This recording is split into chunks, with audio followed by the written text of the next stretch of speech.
Die oorspronklike katsoort op die familievlak van vandag se klassifikasie het oor 'n baie groter verskeidenheid genetiese inligting beskik as die katspesies van vandag, soos die leeu's en die luiperds en die huiskatte. Met ander woorde, die oorspronklike katsoort het meer genetiese materiaal en daarom variasie in sy genetiese gereedskapskis gehad.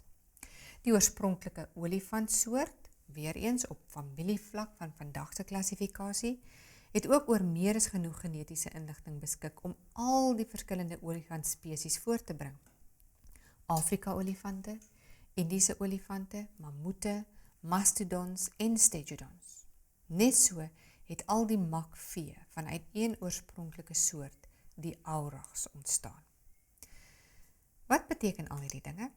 Wel, dit wys vir ons dat die Bybelse rekord, die lyste van diere in Levitikus, daarop dui dat die oorspronklik geskape soorte nie op die spesievlak van vandag se klassifikasie was nie, maar waarskynlik op die familievlak, soos die katfamilie, die olifantfamilie, die hond-wolf-familie. Dit word bevestig deur wetenskaplike bewyse wat verskeie voorbeelde insluit van individue van verskillende spesies en genera wat nakomelinge kan voortbring. Met ander woorde, verskillende genera kan kruisdeel om babas voort te bring en dit bewys vir ons dat hulle van dieselfde familie of oorspronklike soort afkomstig is. 'n Perd en 'n donkie kan byvoorbeeld kruisdeel om 'n muil voort te bring.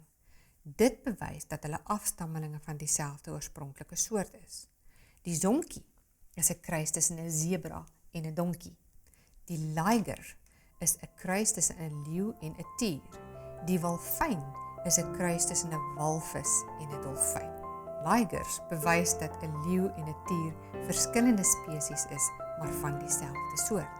Walfyne bewys dat walvisse en dolfyne verskillende spesies is, maar van dieselfde soort. So al die voorbeelde van kruisdelings lewer bewys dat die diere van 'n spesifieke oorspronklike geskape soort afkomstig is.